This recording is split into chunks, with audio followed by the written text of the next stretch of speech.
Hello everyone, welcome to EKuhipath and welcome to another class of our daily current affairs. Today is 22nd December. Our ajir dintu amar important GG news ahise ami ekhini sabo goi aso. So these are the topics that we have covered today. So let's start the class. The first topic is Assam's indigenous Nagi duck and Rajdingheli goose registered in National Register. This topic is important from GS paper 3 and GS paper 5. So আমি চাই লওঁ নিউজত আছিলে এটো আমাৰ আজি যে two indigenous poultry breed of Assam, that is Nagi duck and Rajdingheli goose, এই দুটা breed যোনটো হয় আমাৰ অসমৰ সেই breed দুটা আমাৰ National Register of Livestock and Poultry Breeds under include কৰা গৈছে ঠিক আছে these are the indigenous breed of Assam. Our recognizing authority hoise National Bureau of Animal Genetic Resources under ICAR, that is Indian Council of Agricultural Research. So আমি অকমান চাই লওঁ about NBAGR কি হয় যোনটো recognizing authority হয় হেতুৰ বিষয়ে অকমান চাই লওঁ. This is a premier organization under the government of India and it is mandated to identify, document, register and conserve indigenous livestock and poultry breeds with unique genetic traits. So a organization to government of India under eta premium organization hoy aru ki kore ei organization to identify kore, document, registration and conserve kore hi indigenous livestock bilakok aru poultry breed bilakok jon bilakor eta unique genetic trait thake thik ase he bostu khini identify kori, document kori, register kore and conserve kore he unique genetic traits thaka livestock and breeds bilakok thik ase and it also plays a crucial role in biodiversity conservation, food security and sustainable agriculture. ঠিক আছে আমি চালো এটো এটা আমি চাইলো নাগি ডাক of Assam হয় কি যেহেতুকে আমাৰ নিউজত আছে আমি অকমান স্পিচিছটো বিষয়ে অলপ চাইলোটো ইম্পৰ্টেন্ট হয় এক্সাম পাৰ্সপেক্টিভৰ পৰা কেতিয়াবা আহি যায় নাগি ডাক অফ আসাম জিওগ্ৰাফিক্যাল স্প্ৰেড যদি চাও আমি কোড পাই আমাৰ মেইনলি বাৰাক ভেলি ৰিজন যোনটো হয় যেনেকে কাছাৰ শ্ৰীভূমি ডিস্ট্ৰিক্টত আমাৰ পোৱা যায় okay our distinct feature বুলি যদি কওঁ indigenous duck, it is an indigenous duck with adaptability to local agroclimatic condition. Amar local agroclimatic condition লগত এটা adapt হৈ থকা এটা indigenous duck হয়. Productivity যদি চাও আমি it lays around 150 eggs per year. এবছৰত 150 around 150 টা egg lay কৰে. Our cultural importance যদি চাও আমাৰ traditionally reared by local communities for generations. So এটা generationৰ পৰাই বহুত দিনৰ আগৰ পৰাই মানে এটা traditionally rear কৰা যায় এটো ডাকক বহুত দিনৰ পৰাই আমাৰ indigenous community এটা part হয়. Research background to যদি চাও nearly 25 years of scientific research হৈছে আৰু initiated under a ICAR ad hoc project. So এবাৰ Rajdingheli goose of Assam হেতু এটা indigenous goose breed হয় of Assam আৰু institutional effort কি হয় College of Veterinary Science Khanapara under হেতু institutional effort লোৱা গৈছে আৰু এটা significance to some of the recognition কি significance আছে recognition to যে দিছে হেতু it provides distinct national and international identity to Assam's indigenous breeds. So এটোৱে আমাৰ কি হয় এটা national international levelত আমাৰ identity দিব আমাৰ এই indigenous যোনটো অসমৰ breed হয় এইকেটা breedক এটা recognition পাব আৰু মানে genetic diversity যে আমি conserve কৰিব লাগে diverse genetics খিনি আমি conserve কৰি ৰাখিব লাগে হেতুকো encourage কৰিছে আৰু আমাৰ livelihood boost কৰিছে rural আৰু traditional poultry rearers ক্ষেত্ৰত মানে হেসকল poultry জনে rear কৰে right তেওঁলোকৰ livelihood boost হৈছে আৰু it supports make in India and vocal for local initiative in agriculture we can see আৰু কি হৈছে আমাৰ contribution যোনটো হয় আমাৰ ইণ্ডিয়াৰ যোনটো animal genetic wealth হয় হেতুৰ ক্ষেত্ৰত আমাৰ অসমৰ contributionটো আৰু শক্তিশালী সবল হৈ পৰিছে ঠিক আছে আৰু wider context যদি চাও Assam has earlier documented indigenous cattle, buffalo, pigs, poultry breeds etc. So already আমাৰ হৈছে আৰু cattle, buffalo, pigs হেখিনি বস্তু ডকুমেন্ট কৰা গৈছে already আৰু এটো হাইলাইট কৰে the role of scientific institution and long term research in preserving indigenous resources. So আমাৰ indigenous আমাৰ local যোনখিনি resource হয় সেইখিনিক আমি যাতে preserve কৰি ৰাখো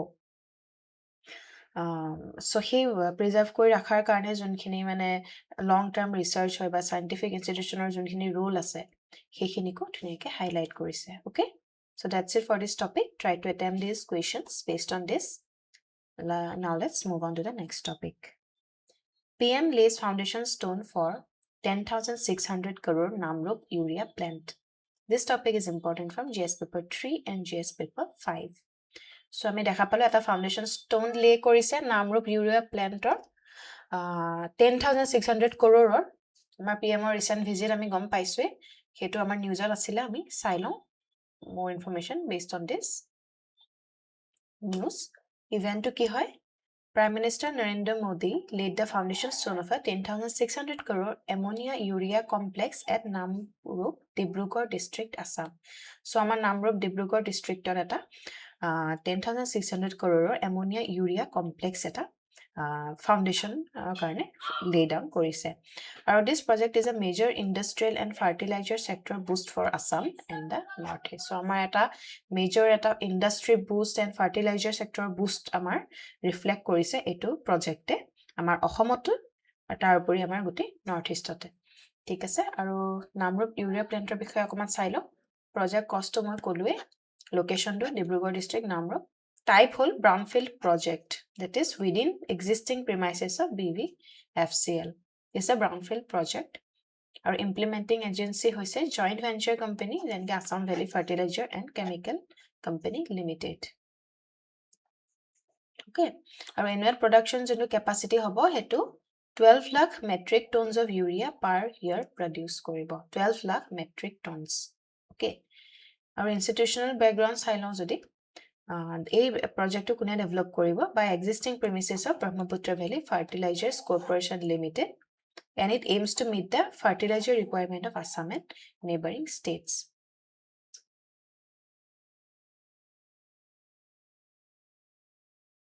So আমাৰ কি হ'ব ডেভেলপ কৰিব Brahmaputra valley fertiliser corporation limited আৰু আমাৰ যোনটো ৰিকুৱাৰমেন্ট হয় ফাৰ্টিলাইজাৰৰ ক্ষেত্ৰত আমাৰ অসমত বা আমাৰ নেইবাৰিং ষ্টেটছ খিনিত নৰ্থ ইষ্টৰ ষ্টেটছ খিনিটো সেই যোনখিনি মানে ৰিকুৱাৰমেন্ট সেইখিনি মিট কৰিবলৈ চেষ্টা কৰা যাব হেতুৱে গোল আমাৰ মেইনলি এই প্ৰজেক্টৰ সিগনিফিকেন্স যদি চাও আমি agricultural significance আছে মই গোটেখিনি বস্তু দি দিছো ধুনিয়াকে আপোনালোকক PDF তে থাকিবই চাই লব অলপ সমুকে কৈ দিছো agricultural significance ensure uninterrupted supply of urea to farmer reduce logistic and transportational cost so এইখিনি বস্তু help shield farmer from global fertilizer price volatility support food security and agricultural productivity so agricultural significance আমি এইখিনি দেখা পালো ঠিক আছে ফাৰ্মাৰ্ছৰ ক্ষেত্ৰত uninterrupted supply হ'ব logistic আৰু transportation cost to কমিব আৰু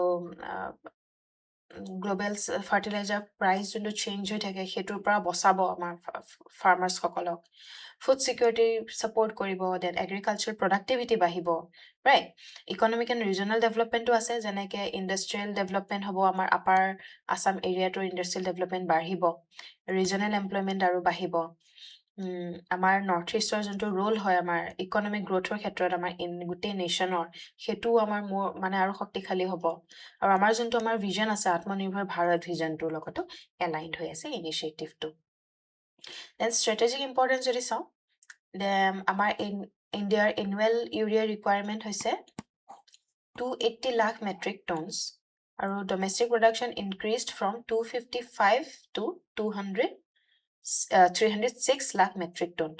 So, etu plante ki koribo import dependency to komabo. Right? I mean, nije eta domestic atmanirbhar hoat amak sahay koribo import dependency to amar bahut komi ahibo.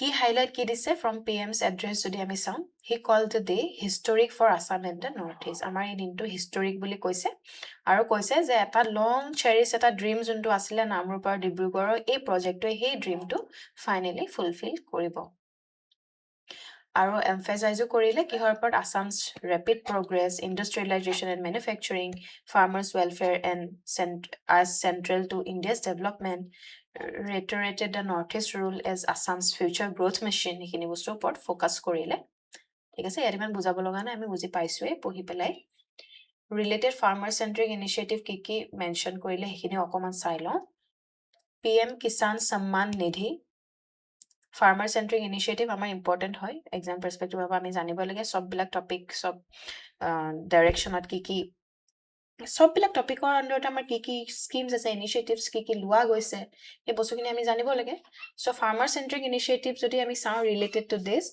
PM Kisan Samman Nidhi which is focused on direct income support দিয়া হয় then Pradhan Mantri Fasal Bima Yojana we know it is related to crop insurance then expanded Kisan credit card coverage the fishermen or livestock farmers then promotion of national farming natural farming promote kora then welfare measure for tea garden workers ebila bostu ami newsot pray ahi thake ami bhalke data details ot samai etia just ma mention kori disu thik ase ki initiative mention kora hoisile related to this broader context jodi ami sao etu amar Assamor jonto industrial base hetok amar strengthen koribo after বহুত বছৰ এটা stagnation পিছত আমি finally দেখা পাও যে আমাৰ অসমৰ ইন্ডাষ্ট্ৰিয়েল বেসটো ফাইনালি ষ্ট্ৰং হ'ব আৰু আমাৰ ইনফ্ৰাষ্ট্ৰাকচাৰ এনাৰ্জি আৰু কানেক্টিভিটি যোনটো হয় নৰ্থ ইষ্টৰ ক্ষেত্ৰত আমাৰ হেতু বুষ্ট হ'ব আৰু আমাৰ সেন্টাৰ ষ্টেট যোনটো কোঅপাৰেচন হয় ইন ৰিজনাল ডেভেলপমেন্ট হেতু আমাৰ ডেভেলপ হ'ব so try to attempt this question based on this topic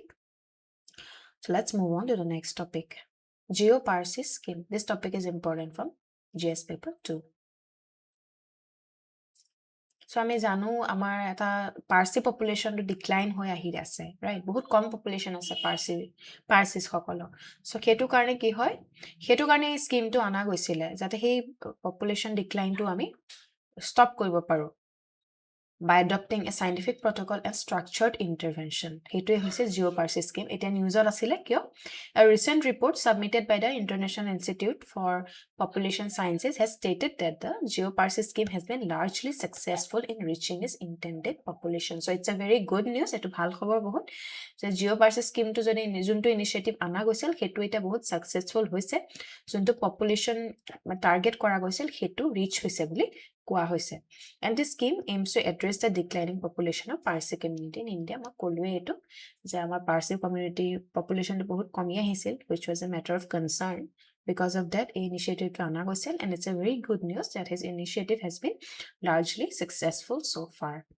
so about geoparcy scheme jodi ami sao it is a central sector scheme okay our implementing ministry is a Ministry of Minority Affairs it was launched in 2013 and 2014 hetu samoy launch kora goisile target hoise Parsi jonto Zoroastrian community hoy hetuk target kori pela ei scheme to rakha goisil Ministry of Minority Affairs under thik ase implemented by them Ministry of Minority Affairs objective jodi sao it arrest a declining trend of the Parsi population in India revert population decline through scientific protocol and structured intervention it stabilize and gradually increase the Parsi population or it address medical social and cultural related challenges faced by the community so population to decline opa to mane scientific protocol and intervention structured intervention to ana goisili Parsi population to gradually stabilize kora goisil aru bohua goise aru ki hoise tar pore eta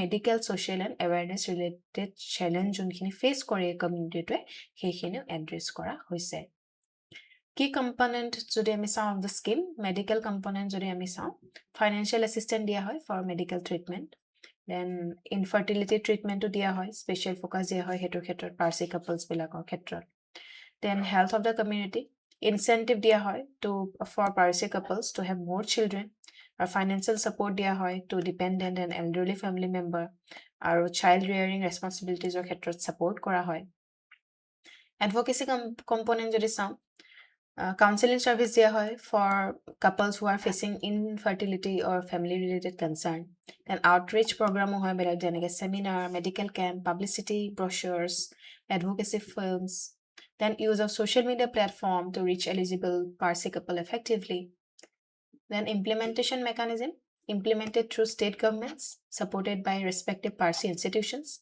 then direct benefit transfer mode for financial assistance then biometric authentication and verification of beneficiaries by state government. So significance of the scheme jodi ami saw it addresses a unique demographic challenge in India আমি গম পালো এটা ডেমোগ্ৰাফিক challenge যোনটো হয় সেইটো আমাৰ address কৰিছে আৰু এইটো এটা কমিউনিটি স্পেচিফিক ৱেলফেয়াৰ এপ্ৰ'চ হয় ফৰ পাৰ্চি কমিউনিটিজ দেন এইটোৱে কি কৰে মেডিকেল চায়েন্স ছ'চিয়েল ছাপৰ্ট আৰু এডভকেচিক কম্বাইন কৰা হৈছে থ্ৰু দিছ স্কিম আৰু this scheme sets an example of evidence based population intervention policies and strengthen India's commitment to minority welfare and inclusive governance আৰু আমাৰ যোনটো কমিটমেণ্ট হয় for welfare of the minority আৰু for inclusive governance যাতে আমি overall all rounded governance আনিব পাৰোঁ for all section of the people সেইটোক আমাৰ আৰু ষ্ট্ৰেংথেন কৰিছে শক্তিশালী কৰিছে ঠিক আছে so' try to attempt this questions based on দিছ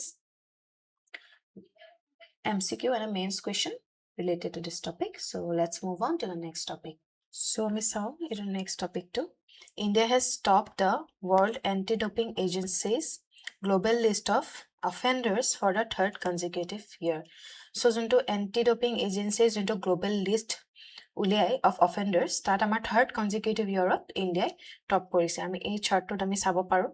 যেনেকে পেলাই টপ 5 গ্লোবেল অফেণ্ডাৰ্ছৰ ক্ষেত্ৰত আমাৰ ইণ্ডিয়া নাম্বাৰ 1ত আছে আৰু 2021 22 23 আমি সবতে দেখিছোঁ 21ত ইণ্ডিয়া ছেকেণ্ড আছিলে দেন 22 23 আমি ইণ্ডিয়াই টপ কৰা দেখা পাইছোঁ ঠিক আছে So 260 positive dope cases recorded in 2024 this is which is the highest globally doping cases আমাৰ 260 টা পাইছে and India is the only country with triple digit doping cases surpassing nations like China, Germany, and France.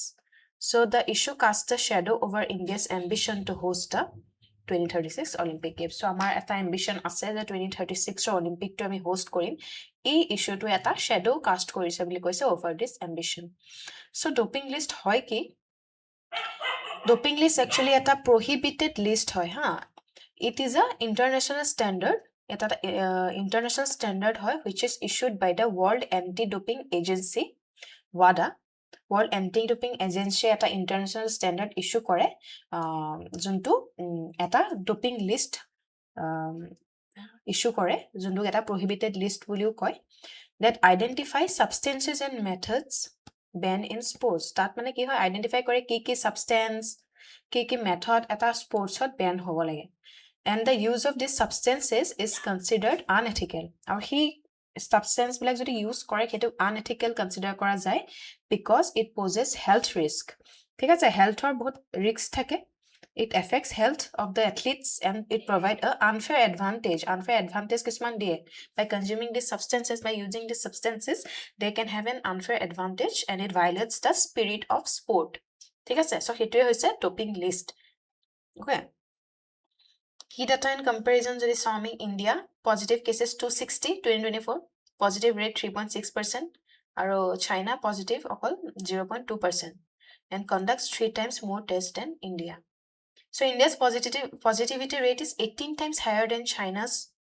positivity rate that is raising concern despite claim of intensified testing sports most affected in India kiki sports jeneke track and field athletics then weightlifting wrestling etc because these are traditionally India's strong medal producing disciplines making the trend particularly alarming so it was an alarming situation hoy for us for this in the sports field right then causes behind India's doping crisis kyo hoise medal at all cost culture junto ase je sports eta same swa jay je pathway hoy out of poverty eta pathway hisabe swa jay আৰু medal সে কি হয় medal পালে কি হয় it leads to government jobs and police arm force public sector job পাই আমি example পাইছোৱে তেনেকুৱা বহুত ক্ষেত্ৰত যে তেওঁলোকে ভাল মেডেল মানে পোৱাত সক্ষম হৈছে সেইটো কাৰণে ইণ্টাৰনেশ্যনেল লেভেলত নেশ্যনেল লেভেলত চ' তেওঁলোকে they have got access to government job they it helped them get out of their poverty and their cycle of their everyday life and encourages risk taking and shortcuts hekno encourage kore role of middlemen jenke unsculptured courses and support staff push performance enhancing substances athletes often unaware of long-term health risk so ekini reason hoy so performance enhancing substance ke thaba mane push kore encourage kore support কৰে, then athletes সকলে কেতিয়াবা unaware থাকে long term health risks বিলাক using the substances that can lead to the long term health risk. Then weak anti-doping education properly নাপায়, awareness ভালকে নাথাকে, inadequate awareness at grassroots, junior and collegiate level. That's why recent incidents of athletes fleeing testing at Khelo India University game highlight systematic rot. ঠিক আছে, so সেইটো যেতিয়া হৈছিলে recent incident আমি দেখা পাইছিলো, athletes সকল পলাইছিল টেষ্টিঙৰ পৰা at Khelo India University game that highlighted our systemic rot that is deteriorating. Early normalization of doping hoise because doping no longer confined to elite athletes and it increasingly visible in junior and state level competitions as well. Role of institutions jodi ami saw, World Anti-Doping Agency. It is a global body regulating anti-doping standard and it publishes world testing and violation of data. ঠিক আছে, then World Anti-Doping Agency আছে, then National Anti-Doping Agency India.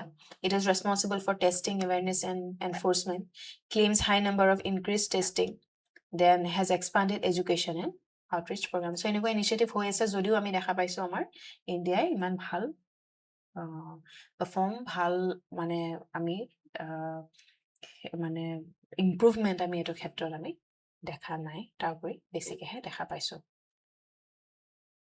Sign up improvement আমি যদি চাও 2025 positive cases 110, test conducted 7,608, positivity rate 1.5%, indicates impact of stricter testing, wide awareness campaign. However, expert caution this could be a temporary dip, not a structural turn. So recently আমি অকমান improvement দেখিছো stricter testing আৰু wider awareness campaigner জৰিয়তে, কিন্তু expert এটোৱে কৈছে যে মানে এটো এটা temporary dip হ'ব পাৰে, এটা structural turn around নহবও পাৰে। So আমি যেহেতুকে দেখিছো আমাৰ score ইমান ঠিক নহয় এটো ক্ষেত্ৰত, so we need to take more stricter procedures and initiatives regarding this. ঠিক আছে, যাতে আমি এইবোৰ issues আমি কমাব পাৰো। Our implication for India's 2036 Olympic bid. So it is a concern because কি হয় আমাৰ Olympic যদি আমি host কৰিব বিচাৰো, it requires credible anti-doping ecosystem আমাক লাগিব আৰু clean sporting culture আমাক দৰকাৰ হ'ব, আৰু যদি আমি control কৰিব নোৱাৰো doping to, তেতিয়া it will undermine our India's global sporting credibility. So way forward jodi saw ami shift koribo lage from reactive testing to preventive education, then mandatory anti-doping curriculum.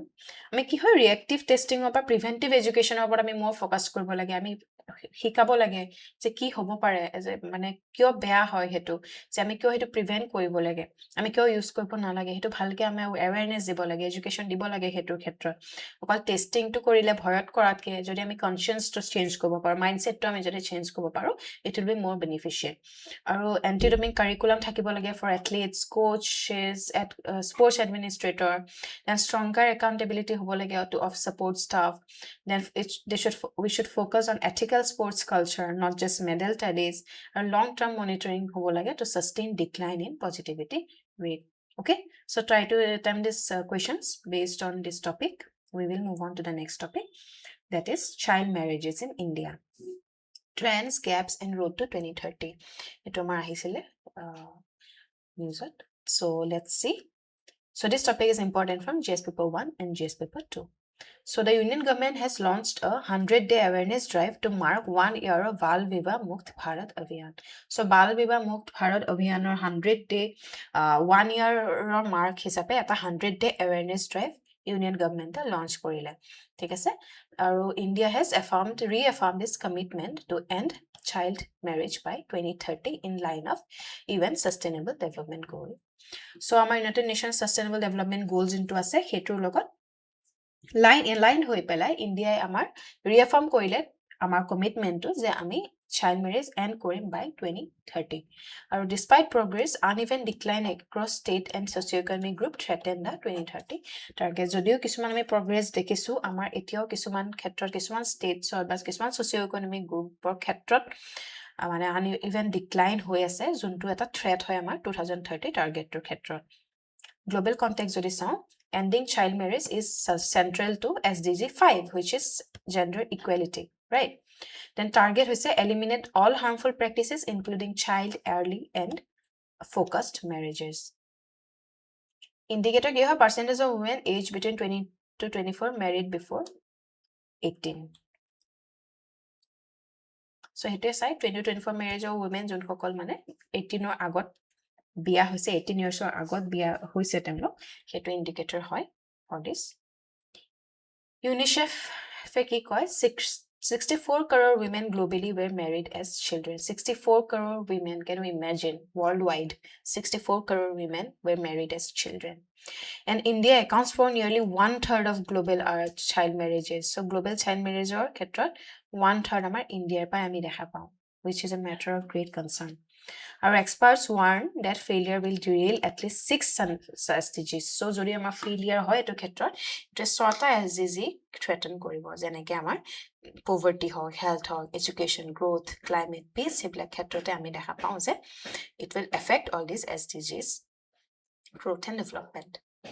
Trend in progress আমি যদি চাও overall progress কি হৈছে child marriage কি হৈছে reduce হৈছে প্ৰথমতে 2025-26 2005-6 ত 47.4% আছিলে then 2015-16 ত আমি দেখা পাইছো কমি পেলাই 26.8% হ'ল then 2019-21 ত আমি দেখিছো 23.3%. so আমি sharp এটা decline দেখিছিলো but মানে কি হয় আমাৰ decline টো এতিয়া লাহে লাহে slow হৈছে মানে sharp decline হৈছিল first তাৰপিছত লাহে লাহে এটা decline টো মানে momentum টো অলপমান slow হৈ গৈছে recent years ত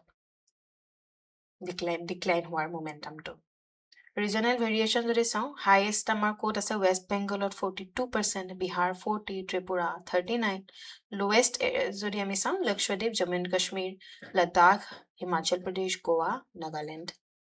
Okay. Then socioeconomic determinants আমি যদি চাও educational ক্ষেত্ৰত nearly 50% of women with no education marry before 18. so আমি গম পালো education কিমান important হয় right education যদি নাথাকে বেছিভাগ আমি দেখা পাইছো 50% of girl with no education married before 18. so education is very important for girls. Only 4% of girl with higher education marry early. দেখিছেনে so higher education যেতিয়া থাকে only 4% of girl হে early marry কৰিছে. so education কিমান important হয় আমি এটত গম পাইছো. ইনকামৰ ক্ষেত্ৰত যদি আমি চাও 40% of girls from poorer household marry early.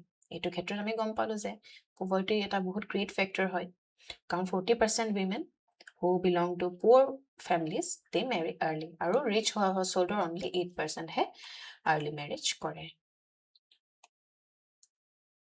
Our girls' education is the single most effective factor in delay marriage. Hetu আমি গম পালো importance of girl education, right? So আমি দেখো কিমান কি initiative আমাৰ লৈ থকা যায় girls educationৰ ক্ষেত্ৰত আৰু আমি হেতু strengthen কৰিব লাগিব যদি আমি বিচাৰো যদি আমি এই issue টো আমি completely terminate কৰিব বিচাৰো. Legal and policy framework আমি যদি চাও Prohibition of Child Marriage Act 2006 major contributor of halving child marriage rate. Our POSCO Act 2012 it strengthened protection against sexual exploitation of minors. The laws alone are not sufficient, right? Because without social moral change, norm change, আমি যদি social norm খিনি আমি change কৰিব নোৱাৰো তেতিয়াহলে laws alone cannot tackle this problem. Bal Vivah Mukt Bharat Abhiyan Hetu under আমি key features চাইছিলো 54,917 child marriage prevention officers appointed nationwide. Outcome কি হৈছিলে 1,520 child marriage prevent কৰা গল 198 cases required child welfare intervention. Leading states Madhya Pradesh and Haryana. Community engagement with faith leaders, youth groups, grassroots networks. Then girl empowerment and welfare scheme আমি central scheme আমি জানো বেটি বাচাও বেটি পঢ়াও যত আমাৰ child sex ratio and girls education ওপৰত focus কৰে. Implementation uneven হৈ আছে across state. Supportive measures যদি আমি চাও financial incentive, improved school sanitation, bicycle for safe school travel. Then state level initiatives যদি আমি চাও West Bengal ত Kanyashri scheme lump sum দিয়া হয় for delaying marriage and pursuing education. 25,000 দিয়া হয় as a term of marriage. Marriage of 25,000 dia hoy if a girl is 18 plus. Then critics argue kore je it may be indirectly encourage early marriage. Debate ki hoy raising legal age of marriage for women proposal to raise age from 18 to 21 years. So concern asel, concern here is 61% women married before 21, risk of criminalizing social realities without parallel reforms. Way forward, accelerate progress 20-fold to meet 2030 goal. I mean progress to 20-fold, I mean more intensified with accelerate কৰিব লাগিব to meet our 2030 SDG goal. Okay, and we should focus on universal secondary education for girls, poverty reduction, behavioral change campaign to বহুত important. My behavior to আমি change কৰিব পাৰিব লাগিব. আমি অকল laws and policies আনিলে নহব, right? আমি mindset to change কৰিব লাগিব. Community led monitoring কৰিব লাগিব. And align laws with social reform, not only enforcement. আমি social reform লগত laws খিনি align কৰিব লাগিব. আমি অকল enforcement, অকল law enforce কৰিলে নহব, আমি social reforms আনিব লাগিব, ঠিক আছে? So try to attempt this MCQ and a mains question based on this topic. That's it for today's class. Thank you for watching. I'll see you in the next class. Till then, take care. Bye bye.